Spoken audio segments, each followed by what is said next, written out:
कौन बनेगा नेता। नगर निगम के चुनाव पास आने वाले थे।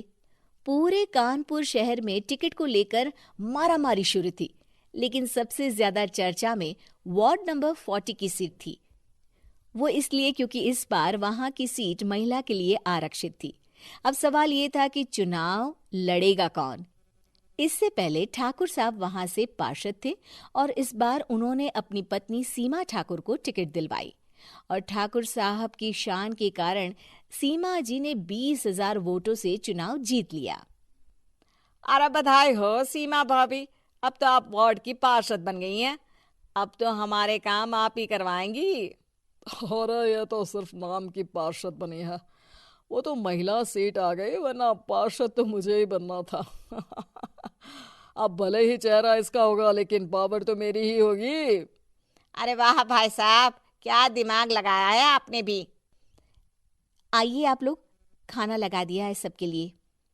सीमा जी पार्षद बन चुकी थीं, फिर भी उनकी एक ना चलती। सारे काम ठाकुर साहब खुद ही संभाल लेते और जहां जरूरत पड़ती वहां सीमा जी का अंगूठा लगवा लेते।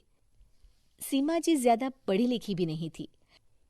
एक दिन ठाकुर साहब और सीमा एक प्रोग्राम में जाते हैं। अरे ठाकुर साहब, आप आ गए। ओहो, पार्षद मैडम भी आ गई हैं। स्वागत है आप दोनों का। लगता है हमारे पार्षद फंड का सही इस्तेमाल हो रहा है। चलिए अब उद्घाटन करते हैं। ये लीजिए ठाकुर साहब कैची, आप ही सबसे पहले प्रवेश कीजिए। सब लोग आगे निकल जाते हैं और सीमा जी पार्षद होने के बावजूद भी पीछे खड़ी रह जाती हैं। वो देखती हैं कि वेलकम बोर्ड पर उनका नाम है, लेकिन महिला होने के कारण कोई उनका सम्मान नहीं कर रहा। अगले दिन एक आदमी उनके घर आता है। अरे ठाकुर साहब नमस्कार। कल ना हम नोटिस किए कि हमारा घर तो अवैध है और नगर निगम वाले उसे तोड़ने आ रहे हैं। अरे कुछ कीजिए ना ठाकुर साहब। देखो भाई, मैं तो ज्यादा कुछ कर नहीं सकता, पर अगर तुम सबकी जेब गर्म कर दो तो कुछ हो सकता है। कुल मिलाकर 4 लाख लगेंगे। अरे 4 लाख ठाकुर साहब? अरे भाई, मैं अपने लिए नहीं मांग रहा हूँ। दरोगा है, इंजीनियर बाबू है, बड़े साहब है, सबको देना पड़ता है ना थोड़ा थोड़ा। बोलो है मंजूर? तभी वहां अचानक सीमा जी आ जाती हैं। अरे ये आप क्या कर रहे हैं? पहले इन्हीं लोगों से तो आपने वोट मांगे, अब इनसे ही पैसे ले रहे हो। अरे चुप रहो तुम। तुम्हारा काम है सिर्फ अंगूठा लगाना, तुम वही किया करो। मुझे दूसरे काम तुम मत सिखाओ, समझी?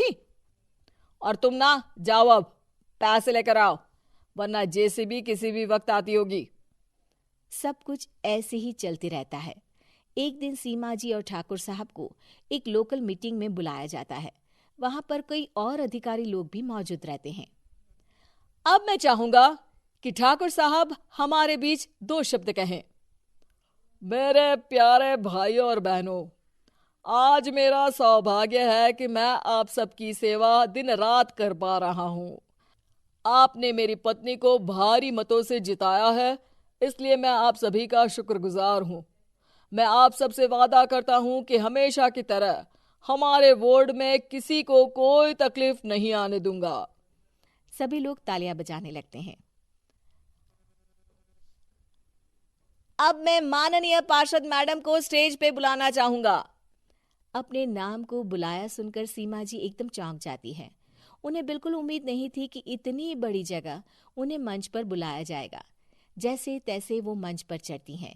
ऊपर जाते ही सीमा जी को सारी पुरानी बातें याद आ जाती हैं कि किस तरह उनके पति उन्हें कभी भी आगे बढ़ने नहीं देते और उनके नाम से गलत काम करते हैं।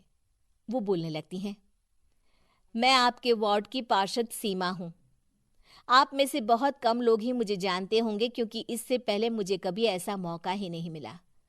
सारे मौके मेरे पार्षद पति यानी आपके ठाकुर साहब ही लेते रहे, लेकिन आज ये मौका मुझे मिला है तो मैं इसे ऐसे ही नहीं जाने दूंगी। मैं आपको ये बताना चाहती हूँ कि आपके ठाकुर साहब मेरे नाम की आड़ में गैर कानूनी काम करते हैं, जिस पर अंगूठों के निशान मेरे होते थे। इसीलिए मैं अपनी गलती मानती हूँ और आज अपने पद से इस्तीफा देती हूँ, ताकि आगे से कोई गलत काम ना हो पाए।